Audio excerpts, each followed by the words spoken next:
అవును, వాళ్ళు కలిసి నడక మొదలుపెట్టారు. ఆ జిల్లా కాంగ్రెస్లో ముగ్గురు ముఖ్య నేతల మధ్య గ్యాప్ ఉందన్న ప్రచారాలకు చెక్ పెట్టారట.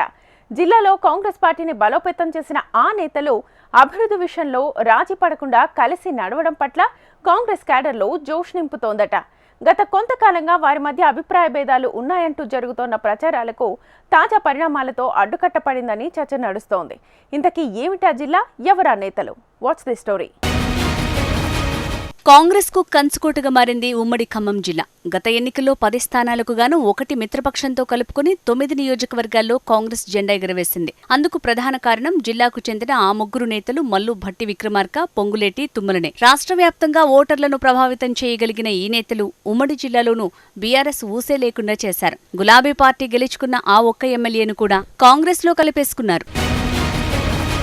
కాంగ్రెస్ అధికారంలోకి వచ్చాక ఏ జిల్లాకు దక్కని అరుదైన అవకాశం ఖమ్మం జిల్లాకు దక్కింది. మధిర నియోజకవర్గం నుంచి గెలిచిన మల్లు భట్టి విక్రమార్క డిప్యూటీ సీఎంగా, ఆర్థిక శాఖ మంత్రిగా బాధ్యతలు చేపట్టారు. ఆయనతో పాటు కేబినెట్లో రెవెన్యూ మంత్రిగా పొంగులేటి శ్రీనివాసరెడ్డి, వ్యవసాయ శాఖ మంత్రిగా తుమ్మల నాగేశ్వరరావుకు మంత్రి పదవులు దక్కాయి. దీంతో ఉమ్మడి ఖమ్మం జిల్లా అభివృద్ధి నల్లేరుపై నడకనే ఊహాగానాలు వ్యక్తమయ్యాయి. అయితే గత కొంతకాలంగా ముగ్గురు మంత్రుల మధ్య గ్యాప్ ఉందనే ప్రచారం జోరుగా సాగుతోంది. ప్రభుత్వ కార్యక్రమాల్లో తప్ప ముగ్గురు నేతలు ప్రాతినిధ్యం వహించే ప్రాంతాల్లో కలిసి నడవకపోవటం, ఎవరికి వారుగా ఉండటం జరిగేది. ముగ్గురు కలిసి పాల్గొన్న కార్యక్రమాలు తక్కువగానే ఉండేవి. దీంతో సొంత పార్టీలోనే ముగ్గురు మంత్రుల మధ్య అభిప్రాయ భేదాలు ఉన్నట్లు గుసగుసలు వినపడేవి. గడిచిన ఏడాదిన్నర కాలంలో సీతారామ ప్రాజెక్టు నీటి విడుదల, వైరా రిజర్వాయర్కు నీటి తరలింపు తదితర అభివృద్ధి కార్యక్రమాల్లో మాత్రమే ఈ ముగ్గురు కలిసి పాల్గొన్నారు. ఇలా కొన్ని కార్యక్రమాలు తప్పితే మిగతా విషయాల్లో ఎవరికి వారి అన్నట్టు ఇండివిజువల్గా ముందుకు వెళ్లటం పార్టీలో కొంత గందరగోళానికి దారితీసింది. కాంగ్రెస్ ప్రభుత్వంలో కీలక పాత్ర పోషిస్తున్న భట్టి, పొంగులేటి, తుమ్మల మధ్య ఐక్యతపై కాంగ్రెస్ వర్గాల్లోనే భిన్నాభిప్రాయాలు వ్యక్తమవుతూ ఉండేవి. వీరి మధ్య నిజంగానే ఆధిపత్య పోరు నడుస్తోందా?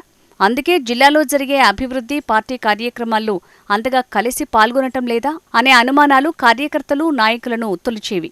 కీ లీడర్ల మధ్య ఆధిపత్య పోరు నడిస్తే అది జిల్లా అభివృద్ధిపై పడుతుందనే చర్చ సైతం నడిచేది. అయితే తాజాగా ఆ ముగ్గురు నేతలు కలిసి భూభారతి కార్యక్రమంలో పాల్గొనటం పట్ల కాంగ్రెస్ క్యాడర్లో జోష్ నింపుతుంది. ఖమ్మం కాంగ్రెస్ క్యాడర్లో గత కొన్ని నెలలుగా నడుస్తున్న ప్రచారాలకు ముగ్గురు మంత్రులు చెక్ పెట్టడం పట్ల పార్టీలో సంతోషం వెల్లివిరుస్తోందట. ఖమ్మం జిల్లా ఎర్రుపాలెం మండలంలోని ములుగుమాడు గ్రామంలో భూభారతి సర్వే, రాష్ట్ర వ్యాప్తంగా రెవెన్యూ సదస్సుల ప్రారంభోత్సవ కార్యక్రమంలో ముగ్గురు ముఖ్య నాయకులు కలిసి పాల్గొనటం కాంగ్రెస్ క్యాడర్లో అభివృద్ధి సంకేతాలు అందాయట. ముగ్గురు కలిసి తరచూ అభివృద్ధి కార్యక్రమాలనే కాదు, పార్టీ వేదికలను కూడా పంచుకునే ఐక్యతను ప్రతిబింబిస్తుందనే వ్యాఖ్యలు కాంగ్రెస్ శ్రేణుల్లో ఈ సందర్భంగా వినిపిస్తుండటం విశేషంగా మారింది. పాలేరు, మధిర, ఖమ్మంతో పాటు మిగిలిన నియోజకవర్గాల్లో కూడా ముగ్గురు మంత్రులు కలిసి ప్రయాణిస్తే అభివృద్ధి పరుగులు పెడుతుందని కాంగ్రెస్ పార్టీలో, ప్రజల్లో బలంగా వినిపిస్తోంది. పార్టీ క్యాడర్లో నెలకొన్న విభేదాలను మంత్రులు కలుగజేసుకుని పరిష్కరిస్తే రాబోయే స్థానిక సంస్థల ఎన్నికల్లో విజయాలు తథ్యమనేలా అన్ని పార్టీల్లో వినపడుతోంది. మరి మంత్రులు ఎలాంటి ఆలోచనతో ముందుకు సాగుతారో వేచి చూడాల్సిందే.